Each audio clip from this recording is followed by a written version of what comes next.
So I was watching the Super Bowl last night, and I had a ton of takeaways from that game by looking at it from a Browns perspective.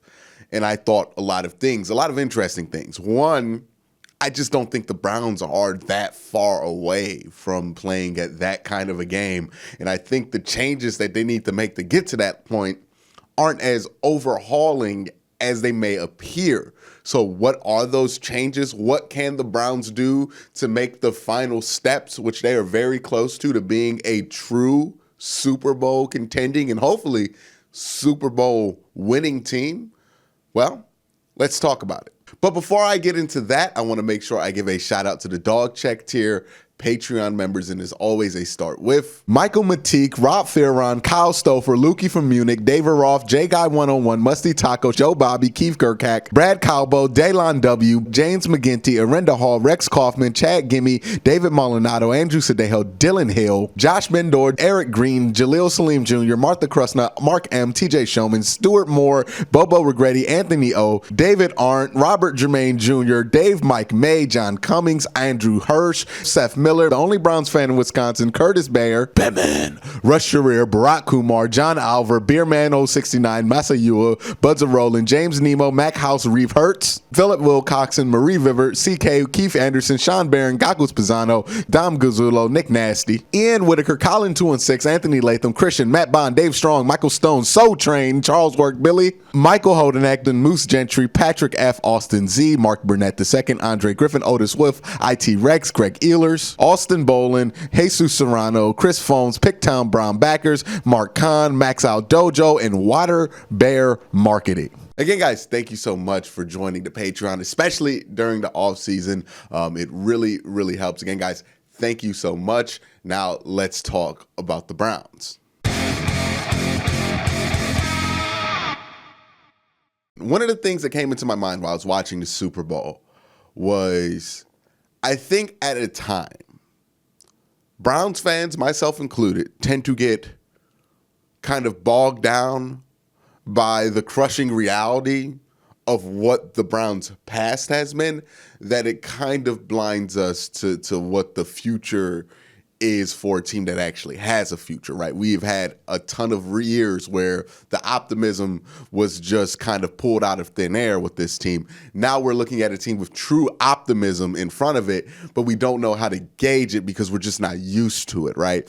And the one thing I noticed while watching the Chiefs and the Buccaneers play in the Super Bowl was that the Browns, they're not far away at all. Like, they're this close to being able to be a team that can win a Super Bowl legitimately. I think they have the quarterback.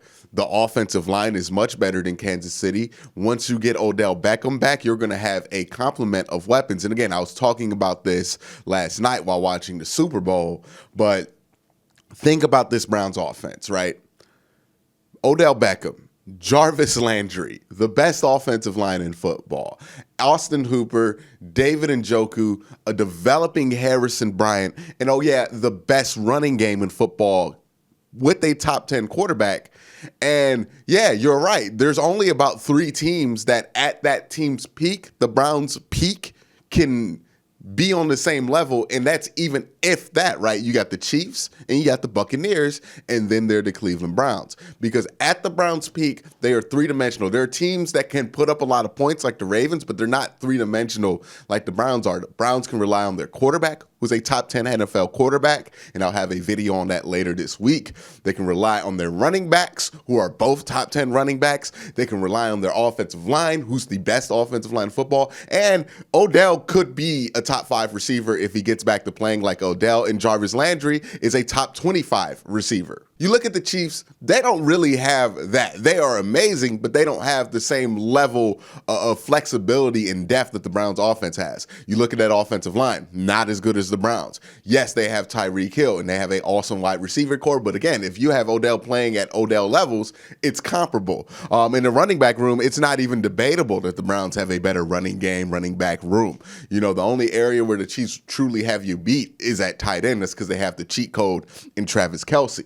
You look at the Buccaneers, and it's a similar situation than the Cleveland Browns on the offense, except for you can argue the Browns have a better offensive line, a much better run game. Wide receivers definitely go to Tampa Bay. But my point is that the Browns offense, right, if they just do nothing in the offseason but get healthy, they're already as good as you can get in the NFL, or at least have the potential to be as good as you can get in the NFL. So any upgrade to the offense, I feel like, is a moot point.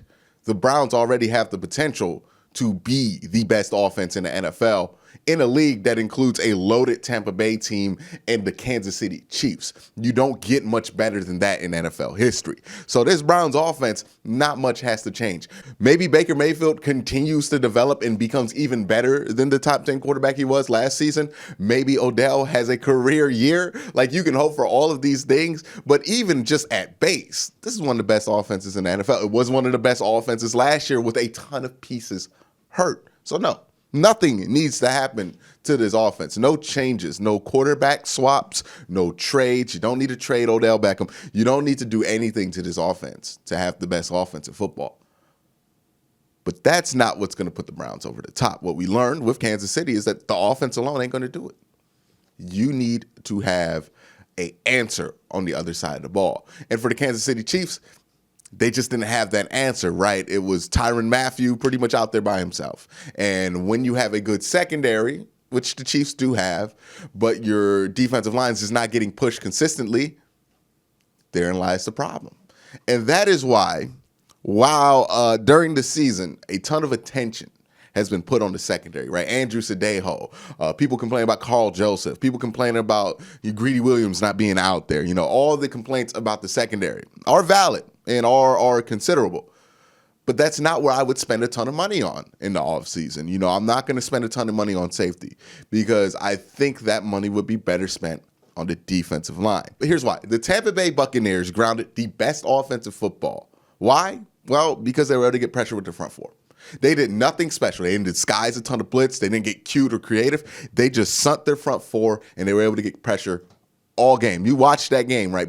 Patrick Mahomes, every time he gets the ball, he's doing the Johnny Manziel triple turn, the Josh Allen triple turn into a big sack, but he's Patrick Mahomes, so he can throw out of it, almost throw touchdowns out of it. So they were able to luck out in that way, but they weren't able to put many points up on the board because the defensive line got pressure. And it's not just Patrick Mahomes. We're talking about Tom Brady as the greatest quarterback of all time, right? The greatest football player of all time. I think that's undisputed after his 7th ring. What has Tom Brady's biggest issue always been in the NFL? What has always been at the core of a huge Tom Brady upset? The defensive line, right?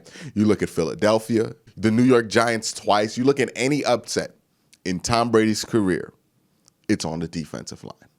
It's not because of great secondary play. It's not because you had the best safeties. It's never outside the Ray Lewis era because you had the best middle linebacker. No, it's none of that. It's the defensive line. It's always been the defensive line, especially in the modern NFL. So yes, while a lot of attention has gone to the secondary, while a lot of people have pointed at that as the issues in the Browns defense, and they were issues, fixing the secondary is not going to be what puts this team over the top. You can sign Richard Sherman. That'd be awesome. That'll add some depth. That'll help you out. But your priority, your big money, needs to go on the defensive line because you already got Myles Garrett, and you need more than just Myles Garrett, right? Again, the Kansas City Chiefs last night, they have one great player, number 95, Chris Jones. The second best defensive tackle, only second to Aaron Donald in football. He is great. We watched him against Cleveland. He's great. He wasn't enough.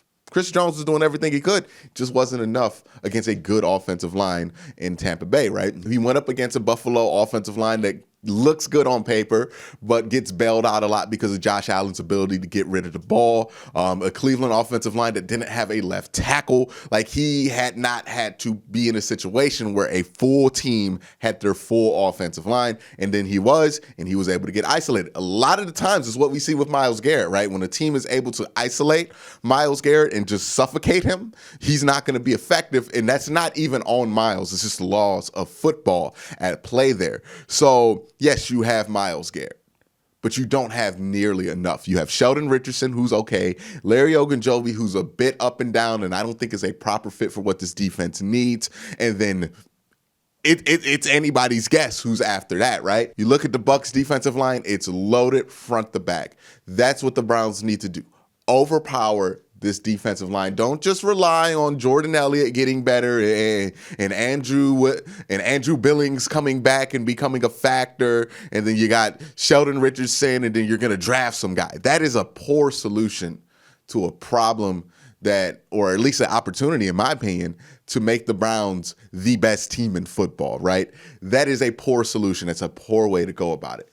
The Browns have these next 2 seasons to win their Super Bowl. This season and next season, I feel like that's their best chance to win a Super Bowl. I don't mean to be dramatic here, but we're in the end game now. This is the window for this period for the Cleveland Browns. These next 2 seasons are pivotal. This is how we can be Super Bowl champions to not Super Bowl champions, to a team that, whoa, what could have happened if Rashard Higgins got that touchdown, right? We could be living in that what if forever. But these 2 years are it. This is the window. And if you're going to go all in on one area, it better not be the offense, because you already got all in on the offense. You have the best offensive pieces that anybody can ask for, and you're up there already with some of the best offenses in football. You don't need to address the offense. Defensively, yes, there's some addressing that needs to go on there. But putting all that money in the secondary, I don't think it's going to be worth it. Putting that money in linebackers is definitely not going to be worth it. But putting that money on the defensive line, now that could be worth it. Because if you get pressure, it matters less how long Andrew Sadeo can cover, or if Andrew Sadeo can cover a ton of space. And it's been proven time and time again, the only position group in football that can effectively and consistently change the game, no matter how good the quarterback is across from them, is the defensive line. There has been no other position group. No shutdown corner has had Tom Brady's number. But the New York Giants, as mediocre as the rest of that team was, that defensive line was amazing. They were able to beat the kryptonite to Tom Brady. The Philadelphia Eagles were able to beat Tom Brady with Nick Foles at quarterback because they just won that battle.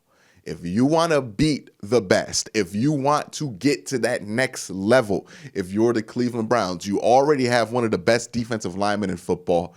Go all in. Get J.J. Watt. Try to get Jadeveon Clowney too.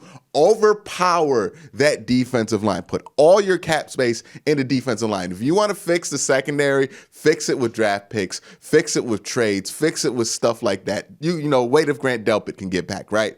The secondary takes a back seat to this defensive line. I've said this for about 2 years now.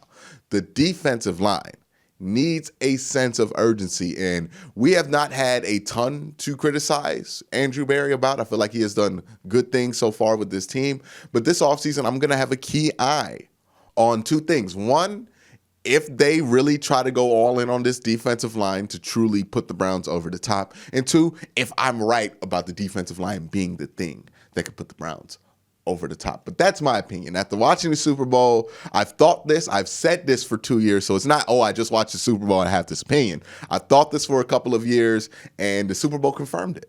You know, the defensive line is just the most important position group in football that's not on offense. It just is. So if you're going to put your money anywhere, put it on the defensive line. Secondary pieces, you can get them in the draft. You can get them in trades. You can find your solutions there. Maybe Grant Delpit comes back from this Achilles, right? We've seen people come back from it in other sports. Maybe it's time for football players to make their return from it.